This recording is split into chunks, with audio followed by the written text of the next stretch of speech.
আমি single mother, এটাও আপনারা জানেন, এবং এই ব্যাপারটাকেই সে জিম্পিং করে, সে নানাভাবে ব্ল্যাকমেইল করে, নানাভাবে আমাকে সে একটা হোল্ডের মধ্যে রেখেছিল যে তার খায়েশ পূরণ করতে হবে, তার চাহিদা পূরণ করতে হবে, তার বিকৃত চাহিদা পূরণ করতে হবে, তার সামাজিক, তার আর্থিক সমস্ত কিছু চাহিদা পূরণ করতে হবে। এবং এগুলো থেকে বাঁচার জন্যই কিন্তু আমি মামলা দিয়েছি। ওকে ওকে আটকে রাখার জন্য আমি মামলা দিইনি।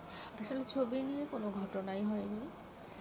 আমার সাথে ঘটনা হয়েছে যে আমাকে মামলা তোলার জন্য সে প্রথম থেকেই আমাকে নানা রকমভাবে টর্চার করে আসছে, ইমোশনাল, ফিজিক্যাল বলেন বা যেটাই বলেন, আমাকে নানাভাবে হ্যারাস করে আসছে, আমাকে বাই ফোর্স, আমাকে হুমকি ধামকি, মানুষকে দিয়ে বলানো, সব কিছু নিয়েই আসলে মামলা তোলানোর ব্যাপারটা চলে আসছিল। এবং এমনভাবে আমাকে চাপ প্রয়োগ করছিল যে আমি পরে আপনারা দেখেছেন যে আমি অলমোস্ট বাধ্য হয়েছি, ঠিক আছে, আমি ওর কাছ থেকে বাঁচবো, ওর কাছ থেকে মুক্তি পাবো, মামলাটা চলে যাক, ও আমার লাইফ থেকে চলে যাক। আমি মামলাগুলো আসলে করেছিলাম যে তার হাত থেকে বাঁচার জন্য। কারণ একটা মানুষকে এভাবে যদি হত্যা চেষ্টা করা হয়, এভাবে যদি মেরে ফেলার চেষ্টা করা হয়, ওই মানুষের কাছ থেকে আসলে মানুষ বাঁচতে চায়। আমি মামলা করেছি তার হাত থেকে বাঁচার জন্য, তাকে আটকে রাখার জন্য না।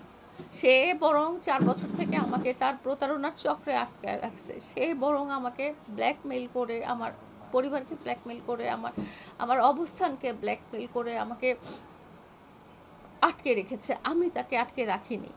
তো এই গতদিনের ঘটনা বা আপনারা যেটা লাইভে দেখেছেন, সেটা পুরোপুরি ছিল হচ্ছে মামলা তোলার বিষয়। আপনারা ওর কথা সম্পূর্ণ শুনেছেন। আমি আমি আসলে এতটাই বেশি ট্রমাটাইজড হয়ে গেছি যে আমি কথা বলতে পারতেছি না। আসলে এটা নিয়ে বারবার কথা বলতে পারতেছি না। আমার চোখে ভেসে আসতেছে যে ও ওই দিন কী করেছিল। ওর ওর ব্যক্তিগত লাইফ নিয়ে ও যা ইচ্ছা তাই করুক, কিন্তু 4 বছর থেকে আমাকে জিম্মি করে, আমার পরিবারকে জিম্মি করে, আমার অসহায়ত্বকে জিম্মি করে। আমার বাবা মারা গেছে, আপনারা জানেন। আমার ছোট ছোট দুটো অসুস্থ বাচ্চা আছে, এটা আপনারা জানেন। আমি সিঙ্গেল মাদার, এটাও আপনারা জানেন। এবং এই ব্যাপারটাকেই সে জিম্পিং করে, সে নানাভাবে ব্ল্যাকমেইল করে, নানাভাবে আমাকে সে একটা হোল্ডের মধ্যে রেখেছিল যে তার খায়েশ পূরণ করতে হবে, তার চাহিদা পূরণ করতে হবে, তার বিকৃত চাহিদা পূরণ করতে হবে, তার সামাজিক, তার আর্থিক সমস্ত কিছু চাহিদা পূরণ করতে হবে। এবং এগুলো থেকে বাঁচার জন্যই কিন্তু আমি মামলা দিয়েছি। ওকে আটকে রাখার জন্য আমি মামলা দিইনি। ওর সাথে সম্পর্ক করে আমি কখনোই কোনো লাভবান হই নাই, আমি সম্মানিত হই না, আমি সমাজের কাছে ছোট হয়েছি, সমাজের কাছে আমি ঘৃণার পাত্রী হয়েছি। আমি সবার কাছে, আমি নিজের কষ্ট আমি কখনো বলতে পারি না। আজকে আমার দেওয়ালে পিঠ ঠেকে গেছে দেখে আমি আজকে আপনাদেরকে বলে দিচ্ছি যে আমি ওর কাছ থেকে মুক্তি চাওয়ার জন্যই মামলাগুলো করেছিলাম। 2টা মামলা করেছিলাম, হত্যা চেষ্টা মামলা এবং নারী শিশু অপরাধের যে মামলাটা, সেটা। এবং এই মামলা দুটো তোলার জন্য ও গত একটা বছর নিজে মানুষকে দিয়ে আমাকে কি পরিমাণ টর্চার করেছে। পরবর্তীতে আমরা আমি আমাকে অনেকে বুঝায় যে ঠিক আছে তুমি মামলাটা তুলে দাও, ও তোমাকে হয়তো ছেড়ে দেবে, কিন্তু ও আসলে ছেড়ে দেয় নাই। মামলাটা তোলার যেদিন আপনারা ছিলেন সেদিন থেকেই শুরু হয়েছে যে তাকে বাড়িটা দিতে হবে, তাকে জমি দিতে হবে, তাকে এই মুহূর্তে বাড়ি দিতে হবে, এই মুহূর্তে জমি দিতে হবে, এই মুহূর্তে মামলা তুলতে হবে। আমি কিন্তু যে ওর হাত থেকে বাঁচার জন্য আমি কিন্তু আপোষের লক্ষ্যে আমি আমার লয়ার ভাইয়া যিনি আছেন ওনাকেও বলে অ্যাপ্রোচ করেছি, এবং উনিও বলেছেন যে ঠিক আছে আপা, আমরা এটা পেশ করছি, এটা সময় সাপেক্ষ ব্যাপার, এটা আস্তে আস্তে হয়ে যাবে। আমরা ওই দিকেই আগাচ্ছিলাম। কিন্তু মামলা ওর আসল ছিল না। মামলার সাথে ওর ছিল যে ওর বাড়ি লাগবে, ওর জমি লাগবে, ওগুলো ইনস্ট্যান্ট লাগবে, ওগুলো এখন লাগবে। আপনারা এত বছর দেখে আসছেন যে হ্যাঁ লায়লা এটা দিয়েছে, লায়লা ওটা দিয়েছে। লায়লা নিচ থেকে কেন দেবে?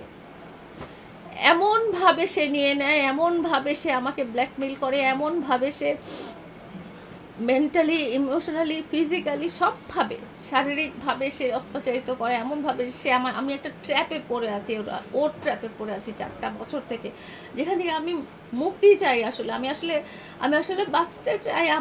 আমার সেদিনের ঘটনায় আমি নিজে মানসিকভাবে ঠিক নাই, আমার বাচ্চারা ঠিক নাই, আমার বাচ্চারা অসুস্থ হয়ে গেছে।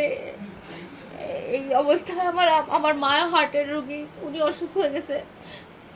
আমি আসলে নিজে খুবই